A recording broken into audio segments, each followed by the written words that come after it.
আল্লাহর ওলিদের একটা নজরে 100 বছরের ইবাদত করলে যা হয় না, আল্লাহর ওলিদের এক নজরে তা হয়। এই বিশ্বাস আসেনি?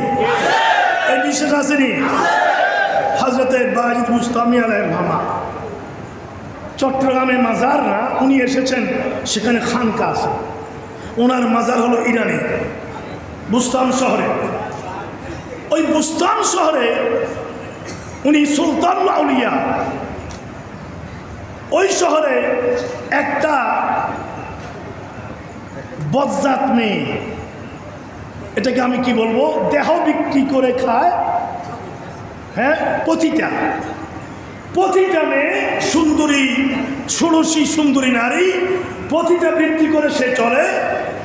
আর তরুণ যুবকরা ওই প্রজন্ম এই কারণে ধ্বংস হয়ে যাচ্ছে। সবাই গিয়ে বলল যে হুজুর, আপনি সুলতান আউলিয়া। মনোযোগ আছে? এদিকে মনোযোগ আছে? আপনার এই শহরে একটা পতিতা মেয়ে পতিতা বৃত্তি করবে, এটা তো হইতে পারে না, এটা একটা বিহিত ব্যবস্থা করা পারে। হযরত বাজিদ বুস্তামি আলাইহির রহমা বললেন, তাহলে কি করতাম? চলো আমার সাথে। আমি গিয়ে তার যে বাড়ি, সে বাড়ির গেটের সামনে আমি যাই নামাজ বিছিয়ে বসে থাকবো। থাকলেন। এখন তরুণ যুবক, চরিত্রহীন তরুণ যুবক বা মানুষেরা যখন আসে আর দেখে বাজিদ বুস্তামি তার বাড়ির আঙ্গিনায় গেটে যায় নামাজ নিয়ে বসে আছে, নামাজ পড়ছে, তখন আর কেউ ভিতরে যাবার সাহস করে না। 1 দিন 2 দিন 3 দিন 4 দিন 5 দিন 6 দিন 7 দিন 8 দিন 10 দিন 15 দিন হয়ে গেল, ওই মহিলার আইন নেই, বন্ধ হয়ে গেছে। এখন সেই মহিলা তার কর্মচারীদেরকে জিজ্ঞেস করলো, কি ব্যাপার, এই শহরের সব পুরুষগুলো কি পৌরুষত্ব হারিয়ে ফেলেছে? কি ব্যাপার, আজকে এতদিন একটা পুরুষও আমার কাছে আসছে না, কারণটা কি?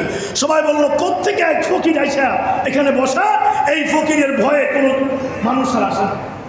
হ্যাঁ, ওকে বের করে দাও, ওকে পাতলা করে এখান থেকে উঠিয়ে দাও, বের করে দাও। আসলো, এসে বলল যে হুজুর, আপনি এখানে থাকতে পারবেন না, আপনাকে এখান থেকে সরে যেতে হবে। কেন? অমুক মহিলাই বলেছে। সেই মহিলার কাজ কি? এই কাজ। আল্লাহর ওলির শান দেখেন। হযরত বাজিদ বুস্তামি আলাইহির রহমা বললেন, ঠিক আছে, সেই মহিলার কাছে 1 রাত্রির জন্য আমি থাকবো। জোরে সোরে বলুন আল্লাহু আকবার। এই শুকর সাকুর কোনো মনোযোগ আসেনি? সেই দিকে 1 রাত্রির জন্য আমি থাকবো। সবাই তো হতবাক, মুরিদরা হতবাক, খলিফারা হতবাক। হুজুর কি কোনো আজকে কোনো বরবাদ হয়ে গেছিনি? হুজুরও কোনো একই দামে পড়ে গেছে কিনা? সবাই তো হতভম্ব, হতবাক। হুজুর আপনি কি করতেছেন? না, আমি থাকবো। গিয়ে সবাই মহিলার কাছে প্রস্তাব করলো যে ফকির আপনার সাথে 1 রাত্রি থাকতে চায়। মহিলা বলল, টাকা দিলে আমার কোনো সমস্যা নেই, আমার তো দরকার কিসে? টাকা, আমার ফি দরকার। ওটা দিবে তোর? যে হ্যাঁ দিবে। ঠিক আছে, নিয়ে আসো। গেলেন। কি দৃশ্য!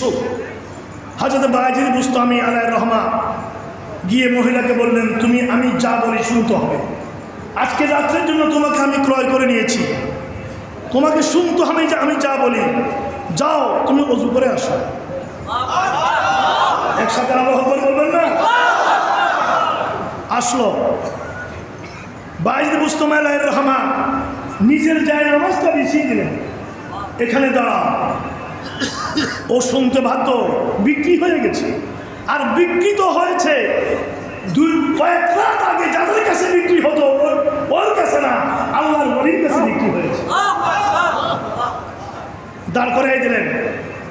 তওবার নিয়তে 2 রাকাত তওবার নিয়তে বাজিদ বুস্তামি আলাইহির রহমা নামাজের নিয়ত করাইয়া তাকবীর তাহরিমা বাঁধাইয়া দিলেন। সূরা ফাতিহা পড়ালেন, জম্মে সূরা করালেন, রুকুতে নিয়ে গেলেন, সুবহান রাব্বিয়াল আযীম বলালেন। এরপরে সেজদায় ফেললেন আর বললেন, তুমি সুবহান রাব্বিয়াল আ'লা বলতে থাকো। ওইদিকে ওই মহিলা সে সেজদায় পড়ে সুবহান রাব্বিয়াল আ'লা এই তসবিহ পাঠ করছে, ওদিকে পাশে দাঁড়িয়ে বাইদ মুস্তামা আলাইহির রহমা দুঃখ সুলতানুল আউলিয়া দুখানা বেলায়েতের হাত কুদরতির আরশে মুআল্লার দিকে তুলে দিলেন। তুলে দিয়ে বলতেছেন, ও খুদা, ও খুদা, हर चकारम बूद आखिर कर दमश, हर चकारम बूद आखिर कर दमश, वज़ना सोए नमाज आवर दमश। मौला रे हर चकारम बूद आखिर कर दमश, এই মহিলার ব্যাপারে আমার যা দায়িত্ব কার দামাস আমি করলাম, ওটা আমি করলাম। ওয়াজনা সোয়ে নামাজ আবার দামাস। মওলা রে তুমি জানো কয়েক রাত্রি আগেও সে জেনার বিছানায় ছিল, ব্যভিচারীর বিছানায় ছিল। সেই জেনার বিছানা থেকে আমি নামাজের জায়নামাজে এনে সাজদায় ফেলে তার কণ্ঠে তোমার তসবিহ তুলে দিয়েছি। ওয়াজনা সোয়ে নামাজ আবার দামাস। মওলা রে আমার দায়িত্ব শেষ, আমার দায়িত্ব শেষ, আমার আর দায়িত্ব নাই, আমার আর কোনো দায়িত্ব নাই। আমি কোন জায়গা থেকে কোন জায়গায় আনলাম মওলা গভীর রাত তুমি দেখো। পাস রুজুয়ে কলবে উকারে তোরা আল্লাহ, আমি জেনার বিছানা থেকে নামাজের জায়নামাজে আনলাম, রুজুয়ে কলবে উকারে তোরা, তার কলবকে পরিবর্তন করা তুমি আল্লাহর দায়িত্ব, ওটা আমি পারবো না। মওলা এটা তোমার দায়িত্ব, তার কলবের জগৎ পরিবর্তন করা তোমার দায়িত্ব। কলবুহা কলবিত তুফাইলে মুস্তাফা রব্বুল আলামিন তোমার প্রিয় হাবিবের উসিলায় তার কলবকে পরিবর্তন করে দাও। ভাই মুস্তাফা রহমান জীবনীতে এসেছে মুহূর্তে 100 বছর ইবাদত করতে হয় নাই, যার অতীত সমস্ত জীবনটা জেনা বিছানায় গিয়েছে, একজন ওলির আনে ওয়াহেদের নজরে প্রথম শ্রেণীর ওলি হয়ে গেছে।